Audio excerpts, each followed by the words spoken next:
Hello there. Come on inside the shop.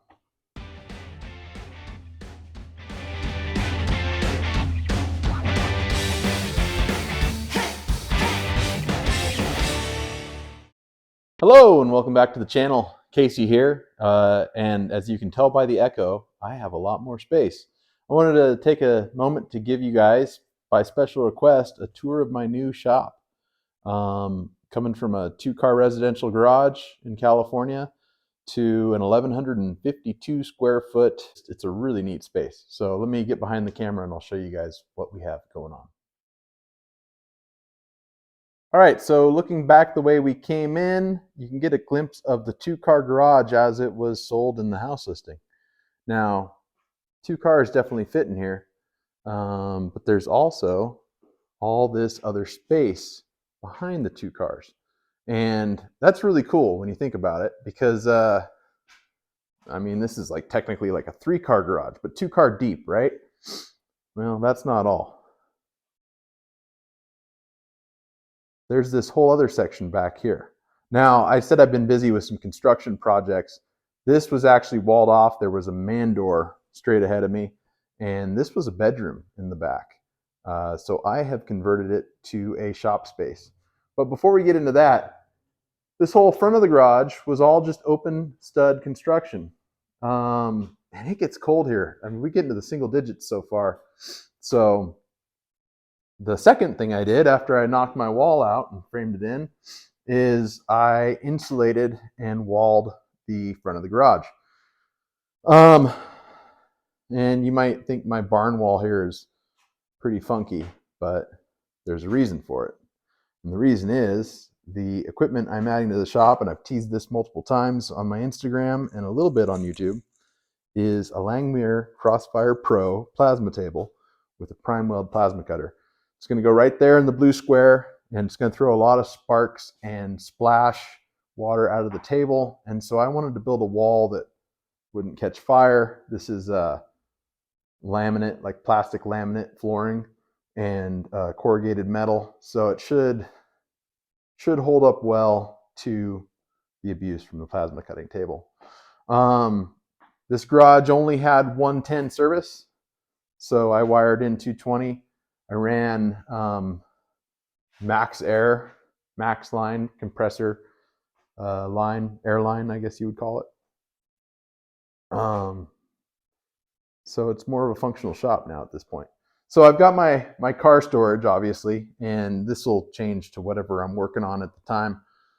But I've got this huge swath of space on either side of my 2 cars. Coming down this side first, kind of got the messy metalworking area. I've got my grinder buffer, belt sander, sandblasting cabinet. I got a really cool old Jet finger brake. This thing is in terrible shape, but I got it in an estate sale for $50 and I couldn't say no. It's a 2248, which means 22 gauge by 48 inches. And that does me no good because I don't do anything in 22 gauge. But I think by extending the apron, usually there's a piece of angle that's machined, by adding some sort of counterweight to the apron, and then by replacing these bushings with a bushing on an eccentric, I think I could probably bend more than 22 gauge with this. You got to have an eccentric so that you can adjust the bend radius. Otherwise, you'll break your material, you tear it. But it's a pretty stout piece. Quarter plate, 3/8 plate on some of it. It weighs probably 200-300 pounds. I think it'll bend. It might not bend 48 inches at 18 gauge, but I'd like it if it could bend boxes in 18 gauge smaller. So there's that. Got an old home light. Is it a home light? Home Craft by Delta 10-inch bandsaw that I'm in the process of converting over to metal. Let me know in the comments if you want to see that process. I've got to slow it down to do it. Place the tires, but I think it'll work. Got an old 100 and change-year-old Century 1-horse motor that's going to power it. Totally overkill. This is the remnants of my old frame table that I built the Roadster body on. I turned it into a workbench, nice and stout. Got some of the header that I cut out from the man door as a center support. This thing is stout. It's anchored into the wall. Got some pegboard hung. Got my toolboxes and power tool storage. Coming down the other side here, got some more storage, parts washer. Engine hoist no longer has to live outside, which is great because that was a pain. Got spray paint storage. My homage to the world's fastest Indian, my offerings to the gods of speed, parts that have failed me in my quest for performance. Whiteboard, got some artwork hanging on the walls. Got this cool old 70s rain lamp from the same estate sale that I got the finger brake from.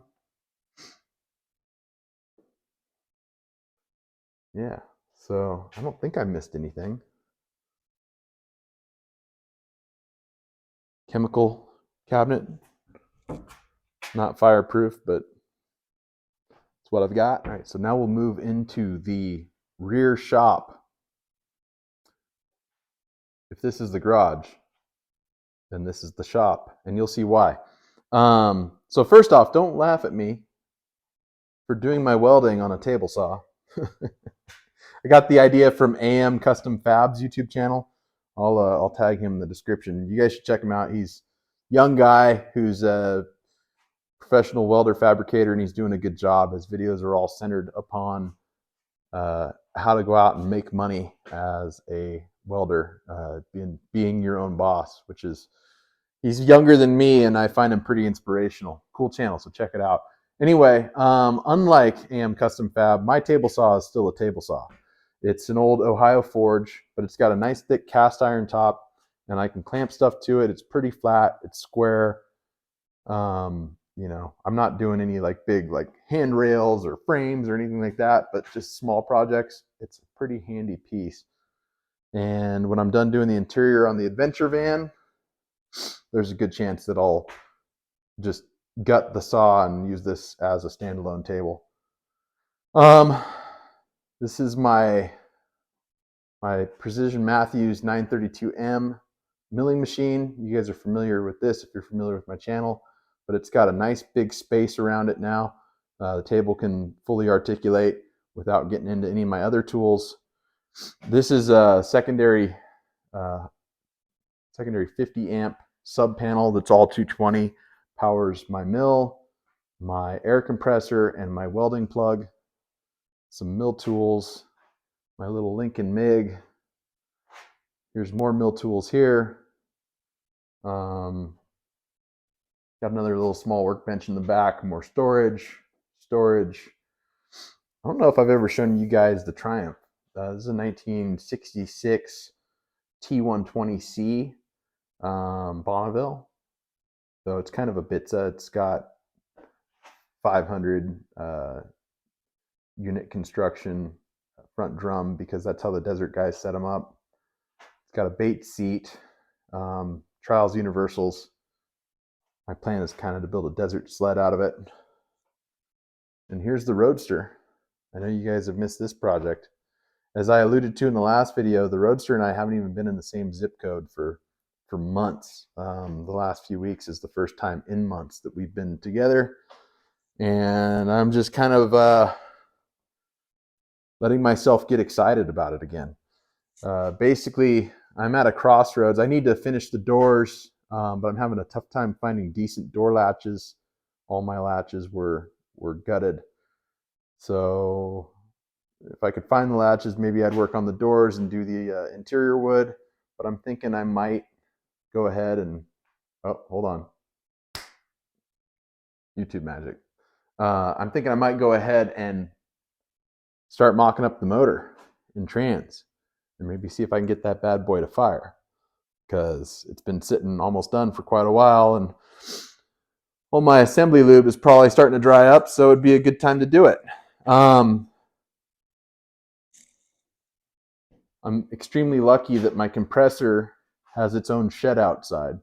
So I've got my control panel for the compressor and a valve for the air coming in, pressure regulator. You guys have seen my last couple of videos. This is almost fell on my butt there. This is where I shoot like my intros and my outros. More artwork. This is kind of my sheet metal corner over here. Got a Harbor Freight 20-ton press with a swag finger brake that will bend like up to 1/4-inch steel, and it's a finger brake, so you can get pretty creative. Motor mounts, boxes, suspension mounts, all that kind of stuff. I'm working on a stand out of some old pallet racking to mount a shrinker stretcher with a foot pedal. I got the Jegs English wheel kit that I reviewed in a video a couple weeks back. Got another vise on a stand because those are pretty handy for working metal. A Harbor Freight planishing hammer and my Harbor Freight bead roller. Table to be mounted. It's now powered by an Eastwood motor. Another whiteboard because you can never have too many whiteboards. More knickknacks. My good old trusty South Bend lathe. So yeah, this is it. 1,152 square feet. Enough room to work on at least 2 cars at the same time, but probably more like 3 if you're getting right down to it. My hope and goal when I bought this place was I wanted to have all my tools be able to be out and accessible, and I didn't want to have to move things around to go from one task to another. And with all the cars in here, that's going to be a little tricky, but man, I mean, going from a 2-car residential garage to 1,152 square feet, and the way I have laid it out here, I think it's going to be pretty handy, and I'm really excited. So hope you guys are excited for me. You know, all the snow on the ground, cold weather, this close to Christmas, I'm having a heck of a time getting into any kind of workflow. I'm trying, and I say that at the same time I've knocked out a wall. I've completely walled, insulated, and sheetrocked and painted the inside of the garage. I've ran multiple 220 services. I have done a lot, so I probably should be more kind to myself. You guys haven't seen yet the original Torque Thrust D crab's feet wheels on the Bullitt Mustang. I'm not aware of another 68 Mustang Fastback that has the correct wheels on it. I'm pretty stoked on that.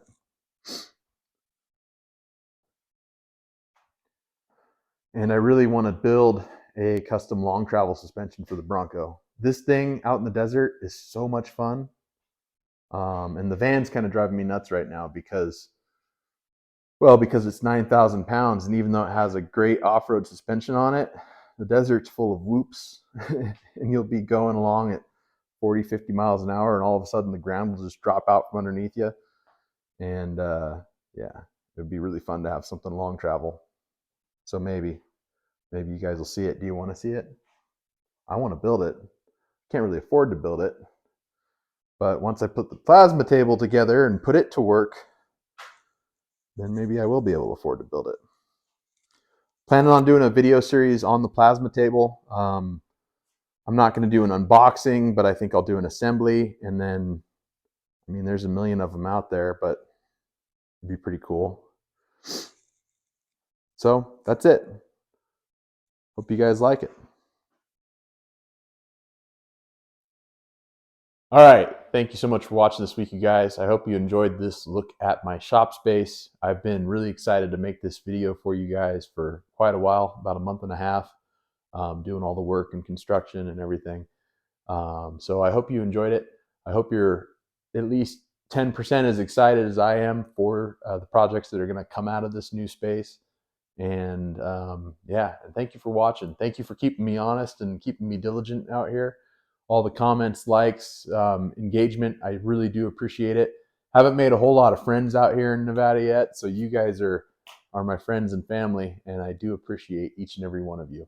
I'm filming this on Sunday, so it is 1 week until Christmas. So if you celebrate Christmas, I hope you have a Merry Christmas. If you celebrate Hanukkah, I think that starts Monday, so Happy Hanukkah. Happy holidays in general. I hope it's spent with family and friends and is safe and warm. I'm going to try to come say hi again at some point next week. I might drop a video in there prior to Tuesday. We'll see. I'm not making any promises because I've got a whole bunch of people coming to stay with us. But I'm also really eager to start unboxing that Langmuir table and getting it set up. So maybe you guys will see something. Anyway, thank you so much for watching, liking, commenting, subscribing. I'm incredibly humbled. I appreciate each and every one of you. Happy holidays, and I'll see you soon. All right, thank you.